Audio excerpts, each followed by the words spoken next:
Hey, welcome to our study today from the last chapter of Mark's Gospel, chapter 16. Women followers of Jesus come to the tomb early on Sunday morning, hoping to anoint his body with spices. They arrive to see the stone rolled away. A young man is sitting inside the tomb, an angel of the Lord, who tells them the most wonderful thing about Jesus. Quote, "He has risen." Jesus then appears to Mary Magdalene and sends her to report to the disciples. When they hear, they refuse to believe. Jesus appears to two other disciples. They report it to the apostles, who still will not believe. Jesus then comes to the 11 and reproaches them for their unbelief. He charges them to go and preach the gospel to all, performing miracles to confirm his word.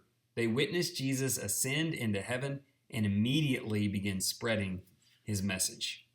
Here's some thoughts we can take from that about victory. The empty tomb is the most life-changing event of all time.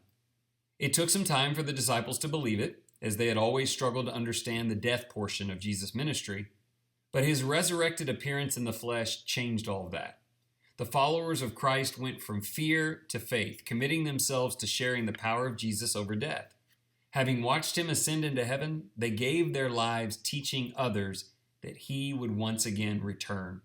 If we believe in his resurrection, then our hopes are forever secure, our fear is taken away, and we can live for Jesus in full assurance of faith, sharing his message everywhere and with everyone.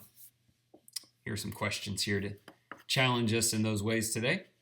Number one, why do you believe that Jesus was raised from the dead? How important are the proofs of his resurrection to know and to share? Second question, Christ's resurrection changed the apostles forever. How has your life changed? By the death, burial, resurrection, and ascension of Jesus. Last question today. We are not apostles, but we are messengers of Christ. What can you do today to share saving belief in baptism with someone that you love? There's nothing greater you can tell them about than the victory of Jesus. Let's pray. Great Father of power, we believe. We believe that the grave is empty. We believe Jesus has forever defeated Satan, sin, and death. Thank you for the testimony of eyewitnesses and all the evidence of his resurrection.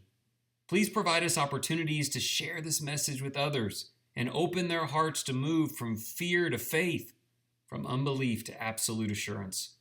Father, we are committed to the ministry charged to believers. Please help us to be so certain of Christ's ascension and return that we will share the gospel in any environment and with everyone we know. That everyone will start with just one person, so be prayerful, and I'm sure an opportunity will avail itself today. And thank you so much for following along in this series.